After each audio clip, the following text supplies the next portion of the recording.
برادران اسلام اور دینی ملنی بھائیوں، اس سے پہلے خطبہ جمعہ میں ہدایت اور گمراہی کے تعلق سے بتایا گیا تھا۔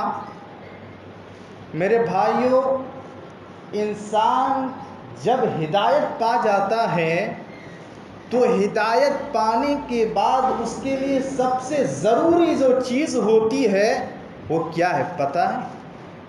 وہ چیز ہے مال حلال، حلال رزق۔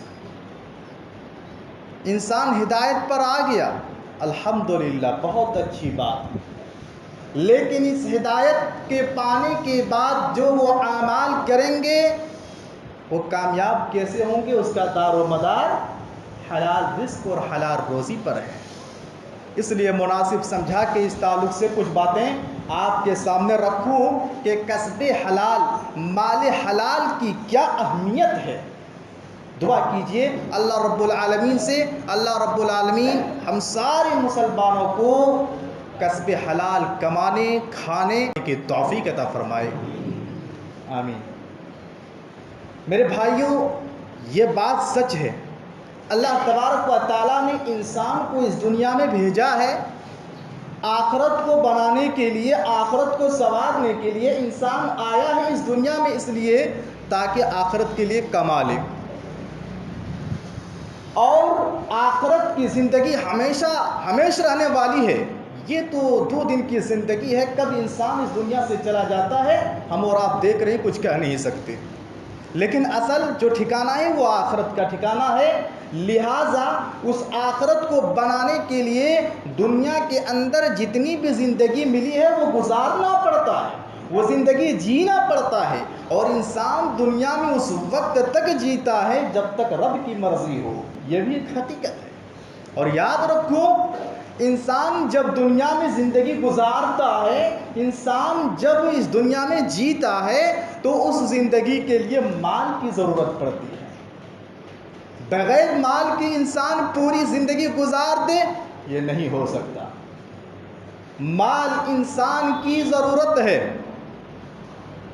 اکا دکا مسائل حل ہو سکتے، کسی کے خیر خواہی کی وجہ سے، کسی کے رحم و کرم کی وجہ سے، کسی کے تعاون کی وجہ سے، کسی کی محبت کی وجہ سے آپ کے کچھ مسائل حل ہو سکتے ہیں، لیکن انسان کی پوری زندگی بغیر مال کے گزر جائے ایسا نہیں ہو سکتا ہے، ایسا نہیں ہو سکتا ہے، اس لیے کہ مال انسان کی ضرورت ہے۔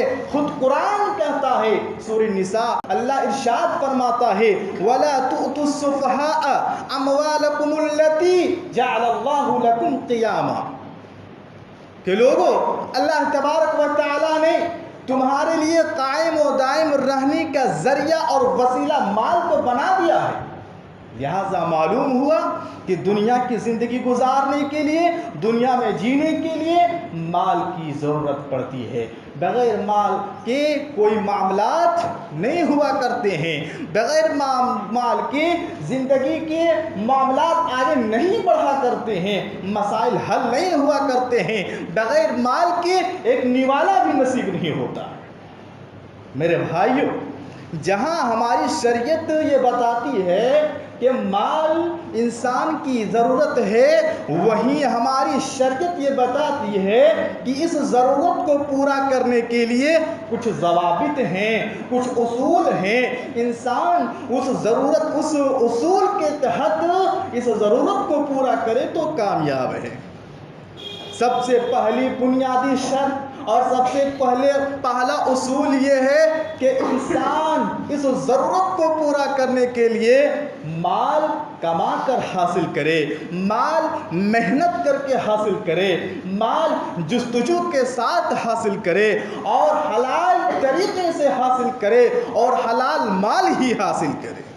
اور یاد رکھو، جو انسان حلال روزی کماتا ہے، حلال روزی کھاتا ہے۔ اللہ اکبر! پیارے نبی جناب محمد رسول اللہ صلی اللہ علیہ وسلم نے پاکیزہ روزی اور رزق حلال کی تعریف کی ہے۔ پیارے نبی صلی اللہ علیہ وسلم فرماتے ہیں ان اطیب ما اکلتم، کہ پاکیزہ روزی، پاکیزہ رزق، عمدہ رزق وہ ہے لوگوں جو تم اپنی محنت سے کما کر کھاتے ہو، اپنے ہاتھ سے کما کر کھاتے ہو، یہ بہترین رزق ہے۔ ایک دوسری حدیث میں بخاری کی روایت ہے، پیارے نبی صلی اللہ علیہ وسلم فرماتے ہیں کہ ابن آدم محنت سے جو کمائی کا کھایا ہے اس سے بہتر کوئی کمائی، کوئی روزی نہیں ہو سکتا۔ پتہ کیا چلا؟ معلوم یہ ہوا کہ مال انسان کی ضرورت ہے، یہ ضرورت کو پورا کرنے کے لیے مال کمانا پڑے گا، اور مال کمائیں گے کیسے؟ شریعت نے بتا دیا ہے حلال طریقے سے، اور حلال مال کمانا ہے۔ اور حرام کا مال، حرام سے کمایا گیا رزق، حرام کے طریقے سے کمائی ہوئی روزی، شریعت کہتی ہے کہ تمہارا اس کا دور دور تک واسطہ نہیں ہونا چاہیے۔ اور ایک بات یاد رکھو میرے بھائیوں، آج کے اس ماحول میں آپ نظر دوڑائیں گے تو پتہ چلے گا کہ لوگوں کو اس بات کا بہت احساس ہے کہ مال کی بغیر زندگی آگے نہیں بڑھتی، مال کے بغیر زندگی کے مسائل حل نہیں ہوا کرتے، مال کے بغیر عیش و عشرت آرام نہیں ملا کرتے۔ اس بات کا احساس نہ صرف بڑوں کو بلکہ چھوٹوں کو بھی، مردوں کو بھی، عورتوں کا ہے، لیکن وہی ایک مسلمان ہونے کی حیثیت سے جو دوسری ضروری بات ہے اس کو جاننے والے، یا پھر جاننے کے بعد اس کو ماننے والے، یا پھر ماننے کے بعد اس کو اپنی زندگی میں لانے والے بہت کم لوگ ہیں۔ وہ کیا ہے دوسری بات؟ وہ دوسری بات یہ ہے، اسلام کہتا ہے لوگوں، اللہ تعالیٰ نے تمہاری ضرورتوں کو پورا کرنے کا انتظام کر دیا ہے، پورا انتظام کر دیا ہے، اور وہ بھی حلال رزق میں پورا کر دیا ہے۔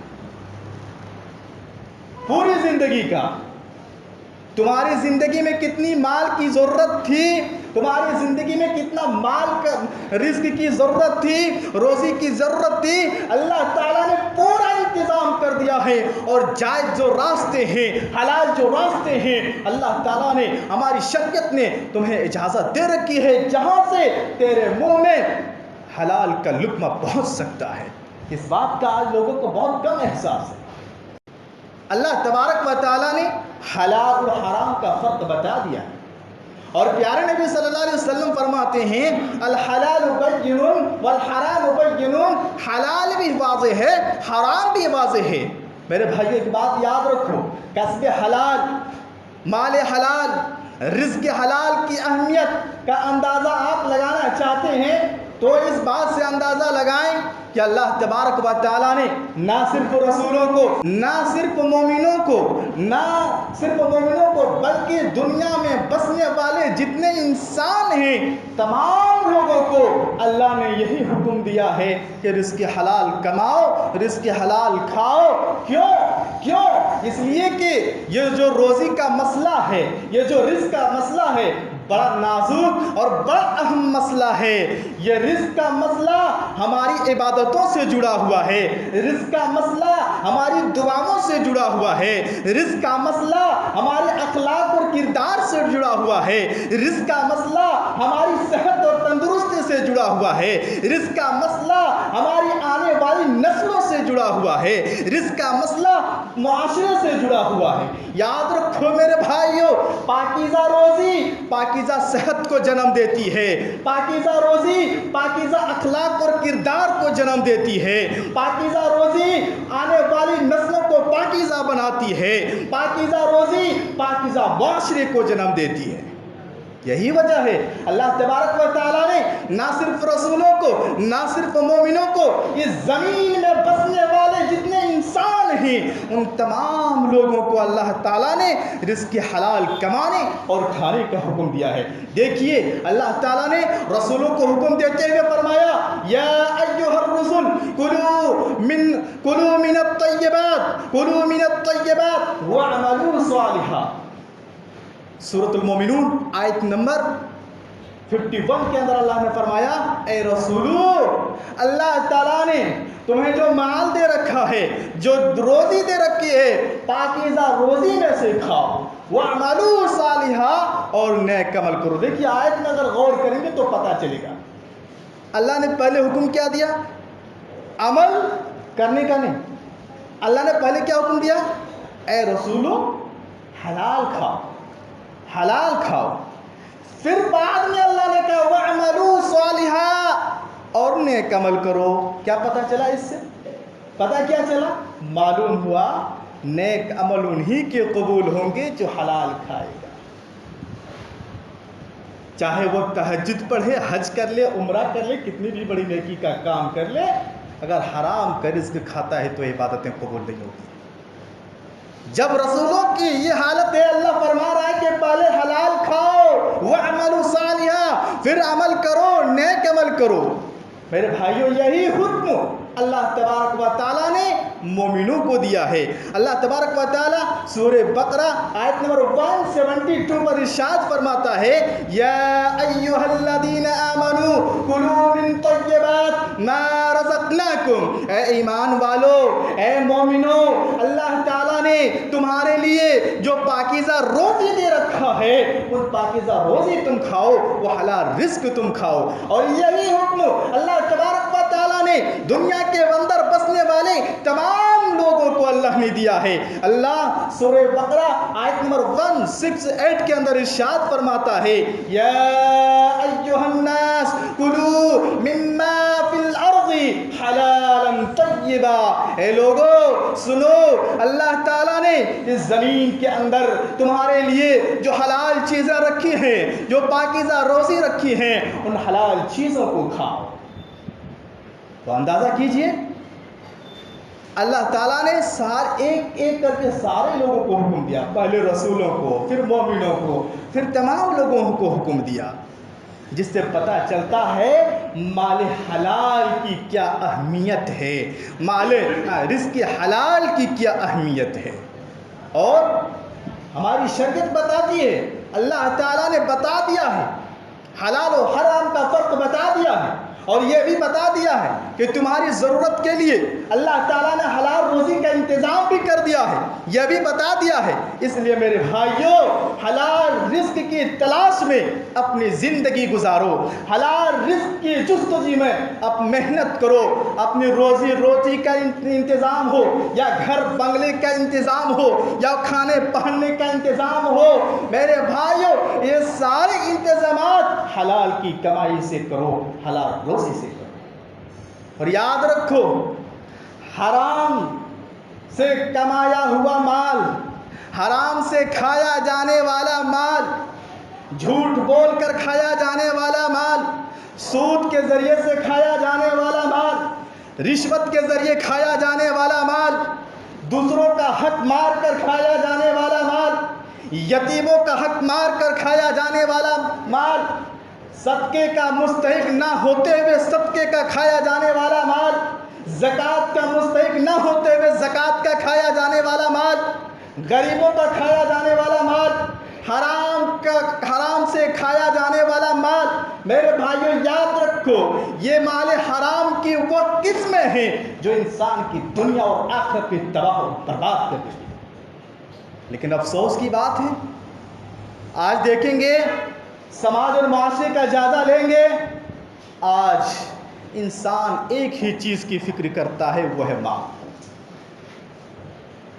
مال آ جائے، مال آ جائے، چاہے وہ مال حلال طریقے سے آئے یا حرام کے طریقے سے آئے، وہ مال چاہے جائز طریقے سے آئے یا ناجائز طریقے سے آئے، وہ مال جو آ رہا ہے وہ حلال ہے یا حرام ہے، اس بات کی کوئی پرواہ نہیں. بس انسان کی فکر ہے ہمارے پاس مال آئے. اور افسوس کی بات ہے آج انسان مال سے اس حد تک محبت کرنے لگا ہے کہ انسان مال کا غلام بن گیا ہے، انسان مال کی عبادت کرنے لگا ہے، انسان مال کی پوجا کرنے لگا ہے، انسان کا دین و مذہب مال بن گیا ہے آج انسان رشتہ داری نہیں چاہتے، آج انسان اپنے حق میں برا ہو یا خیر ہو یہ نہیں چاہتا، آج انسان حلال و حرام نہیں چاہتا، آج انسان یہی چاہتا ہے اس کے پاس مال آ جائے، مال آ جائے، مال آ جائے۔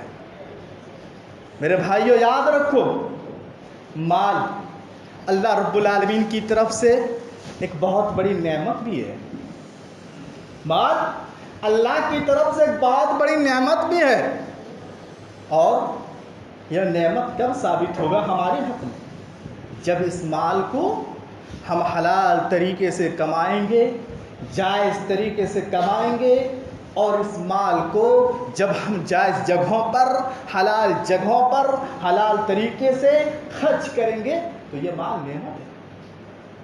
اور اگر ہم نے ایسا نہیں کیا، اگر ہم نے ایسا نہیں کیا تو یہ مال ہمارے لیے آزمائش کا سبب بن جاتا ہے، یہ مال ہمارے لیے فتنہ بن جاتا ہے۔ اللہ تبارک و تعالی قرآن پاک میں ارشاد فرماتا ہے، انما اموالکم واولادکم فتنہ، لوگوں یاد رکھو مال، تمہاری اولاد، تمہارا مال تمہارے لیے آزمائش ہے، تمہارے لیے فتنہ ہے۔ میرے بھائیوں، پیارے نبی صلی اللہ علیہ وسلم ایک حدیث پاک میں فرماتے ہیں کہ ہر امت کی کسی نہ کسی چیز میں آزمائش ہے، فتنہ ہے، فتنہ تو امتی المال۔ پیارے نبی فرماتے ہیں میری امت کی آزمائش، میری امت کا فتنہ مال ہے۔ تو میرے بھائیوں، مال اللہ کی نعمت ہے، اگر ہم اس کو صحیح ڈھنگ سے کمائیں گے، صحیح ڈھنگ سے خرچ کریں گے، ورنہ یہ عذاب کا سبب بن سکتا ہے۔ ہماری شریعت بتاتی ہے، قرآن و احادیث بتاتے ہیں، اگر انسان مال کو حاصل کرنے کے لیے اللہ کو بھول جائے، مال کی وجہ سے انسان رسول کی تعلیمات کو فراموش کر دے، مال کی وجہ سے انسان شریعت کے حدود کا پامال کر دے، مال کی وجہ سے انسان قرآن کے فرمان کو ٹھکرا دے، مال کی وجہ سے انسان حدیث کے احکامات کو ٹھکرا دے، مال کی وجہ سے انسان آخرت کو بھلا دے، مال کی وجہ سے انسان نماز جیسی عبادتوں کو چھوڑ دے، مال کی وجہ سے انسان جھوٹ اور سچ کی تمیز کھو بیٹھے، مال کی وجہ سے انسان حلال اور حرام کی تمیز کھو بیٹھے، تو میرے بھائی یاد رکھو یہ مال اس کے لیے شدید عذاب کا سبب بن سکتا ہے۔ افسوس، صد افسوس، آج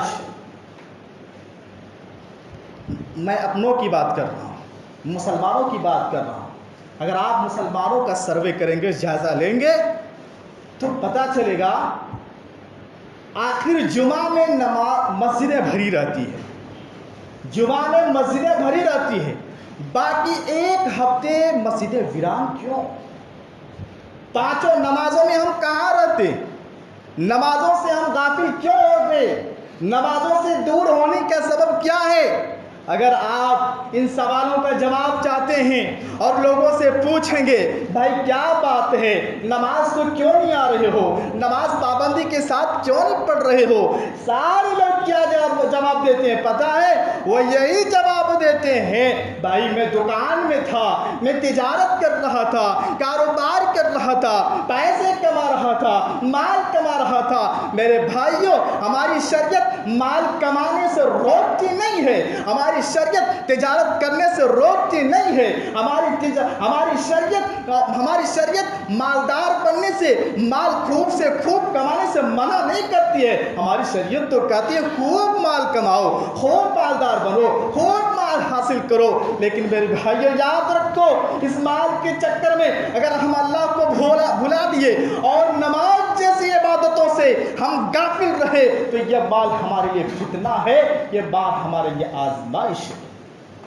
اب دیکھیں، اپنی زندگی کو دیکھیں دوسروں کی زندگی میں جھانکنے سے پہلے کہ اس فتنے میں ہم کہاں تک مبتلا ہیں، کہاں تک مبتلا ہیں۔ اس مال کی وجہ سے آج ہم منمانی زندگی گزارنا شروع کر دیے، بہت افسوس ہوتا ہے۔ اور میرے بھائیو یاد رکھو پیارے نبی صلی اللہ علیہ وسلم نے آج سے تقریباً 1450 سال پہلے 1400 سال پہلے آپ نے فرما دیا تھا، آدمی اس بات کی پرواہ نہیں کرے گا، آدمی اس بات کی فکر نہیں کرے گا، اس کے پاس جو مال آ رہا ہے، اس کے پاس جو دولت آ رہی ہے، اس کے پاس جو روزی آ رہی ہے وہ حلال طریقے سے ہے او من حرام یا حرام طریقے سے ہے، لوگ اس بات کی پرواہ نہیں کریں گے۔ اللہ اکبر، پیارے نبی کی زبان سے نکلے ہوئے الفاظ، پیارے نبی صلی اللہ علیہ وسلم کی یہ پیشن گوئی آج دیکھیے لفظ بہ لفظ ثابت ہو رہے ہیں۔ آج انسان کی ایک ہی فکر ہے کہ اس کے پاس مال آ جائے، چاہے حلال ہو یا حرام ہو، اس کی کوئی پرواہ نہیں، کوئی فکر نہیں۔ آج سے 1400 سال پہلے پیارے نبی نے کہا تھا۔ میرے بھائیو یاد رکھو، ایمانداری، امانت داری، تقوی، للہیت، اللہ کے خوف سے کمایا جانے والا مال، اللہ کے ڈر سے کمایا جانے والا مال، یہ وہ مال ہے جو انسان کے لیے نعمت اور بہت بڑی دولت ثابت ہوتی ہے۔ اور یاد رکھو، رزق حلال کے راستے میں انسان کو بڑے نازک حالات سے گزرنے پڑتے ہیں۔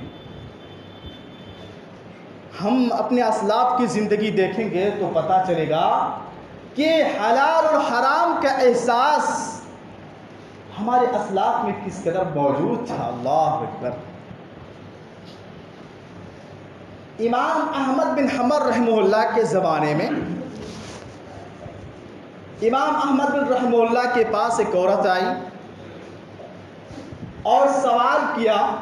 اس عورت نے امام احمد بن حنبل رحمہ اللہ سے، اس عورت نے کہا کہ میں کپڑے بنا کرتی ہوں، رات میں جب میں کپڑے بنتی ہوں، چراغ کی روشنی میں تیل جب ختم ہو جاتا ہے، چراغ کی روشنی بجھ جاتی ہے اور بقیہ کپڑا میں چاند کی روشنی میں بنا کرتی ہوں۔ اللہ اکبر۔